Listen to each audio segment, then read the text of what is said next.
Presidential hopeful and former New York Mayor Bill de Blasio and his wife, Chirlane McCray, have announced they're separating. And this is interesting, and here's why it's making news. The former couple and parents of two young adult children first met working together in the political realm for the office of the first black mayor of New York City, David Dinkins. They say political pressures during the COVID pandemic, during de Blasio's debrief campaign for president, put a toll on their relationship. So while they're splitting, they're remaining married, and they continue to live together in New York while they date other people. The 62-year-old ex-mayor and his 68-year-old wife's separation plays into a trend of couples leaving each other but still living together. And then there's another trend. It's called gray divorce. Couples middle age or older calling it quits after decades of marriage. Experts predict gray divorces are going to triple by 2030. Here to talk more about it, trial attorney and legal analyst Misty Maris, criminal defense attorney as well, and divorce and family law attorney Lexi Rigdon. Okay, I had never heard of gray divorce. Is this a term that you guys knew of? Yes, I've heard of it before. Okay. Misty, you too? Oh, yes, I've heard of it, and I've seen a bunch of stories regarding people choosing to get divorced later in life. People are living longer, and they're moving forward with those divorces at ages that we're not accustomed to seeing previously. So why not it's become quite prevalent in the industry. Oh, no, it's become quite prevalent in the legal field of divorce law. Why not just divorce? Well, I actually handled a case where two 80-year-olds were actually getting divorced. It was really sad for the entire family, especially for them. And in that case, there was a question about one of them, their competency, and the other one was trying to protect the marital estate to the extent that that person could. And so there are a lot of nuances and a lot of reasons why people who've been married for decades, in that case, it was over a 50-year marriage, why they actually choose divorce later in life. And some of them aren't, you know, they don't take that. That's not why they do it. They're just tired of being married. I mean, some people have come in and met with me and said, I've been unhappy for 30 years and now it's time for me to live. My children are grown. I have some money, which obviously they'll be losing in the divorce to some extent. But sometimes people, they're just over their spouse. And divorce is costly. I mean, Misty, how much does it cost? I mean, aside from going through the assets and who gets what, just the process of going through a divorce legally.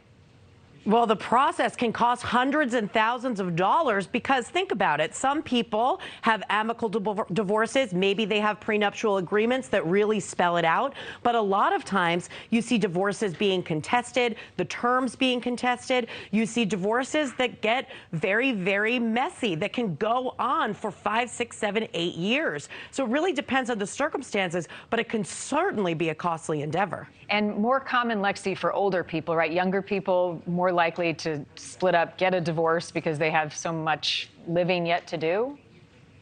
Right. I mean, it's so different nowadays because back in the past, you couldn't meet anybody unless you were at work or maybe you actually had to leave your house.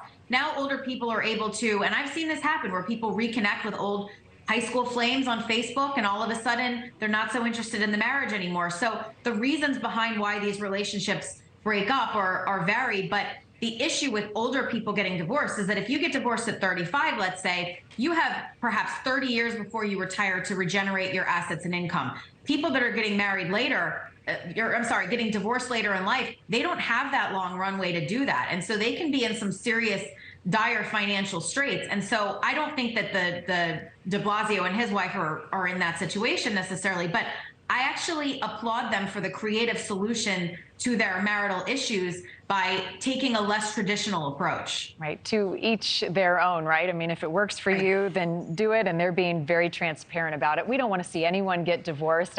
So I had my producers ask you guys, are you in relationships? Are you married? It's always good to offer some advice of what works for people. I'm celebrating 20 years with my husband this week.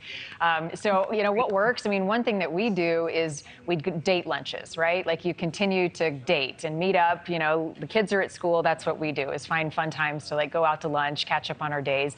What do you guys do in your relationships that you would tell other people, hey, give this a shot? Misty, you first.